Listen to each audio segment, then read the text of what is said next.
Hello everyone! A lot of my clients ask me what is the difference between a traditional IRA and a spousal IRA. I'm going to answer that question in this video. But before I do that, I would appreciate it if you would click the like button because that tells me that you find these videos helpful and it motivates me to create more of them. Also, if you're not a subscriber, consider subscribing. It's free and I don't do it.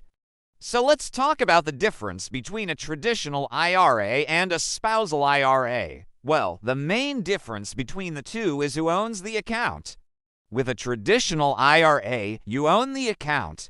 You contribute to the account and you take the deduction for the contribution on your individual tax return. With a spousal IRA, the rules are a little bit different. First of all, the account is owned by your spouse. So if your spouse is the one who makes the contributions, then he or she will take the deduction on his or her individual tax return. Now, if you make the contributions, you can't take the deduction. Only your spouse can. Now, why would you want to do that? Well, let us say that you're in a situation where you're the higher earner and your spouse is not. If you're the higher earner, you're in a higher tax bracket. Your tax bracket, let's say, is 22% and your spouse is in the 12% tax bracket. Then it makes sense for your spouse to make the contributions to the IRA and take the deduction in the 12% tax bracket rather than you taking the deduction in the 22% tax bracket. Another reason why it might make sense to have your spouse contribute to the IRA is because maybe your income is so high that you're not able to contribute to an IRA. Let's say the income limit for a traditional IRA is $66,000.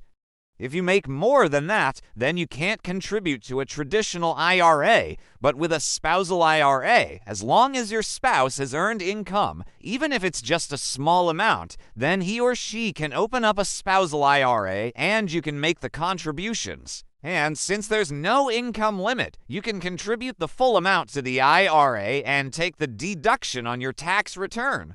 Now keep in mind that the contributions to a spousal IRA are limited to the amount of earned income that your spouse has. So if your spouse makes $10,000 a year and you try to contribute, let's say $6,000 to a spousal IRA, the IRS is only going to allow the deduction for the amount of income that your spouse actually has. Now, the nice thing about a spousal IRA is that the earnings on the account are tax deferred. So while you don't get the immediate tax deduction, the taxes are deferred until you start taking the money out. I hope this was helpful. If you have any questions, leave them in the comments below and I'll try to answer them. If you like this video, give it a thumbs up. It really helps me out. And if you're not a subscriber, consider subscribing. Thanks for watching.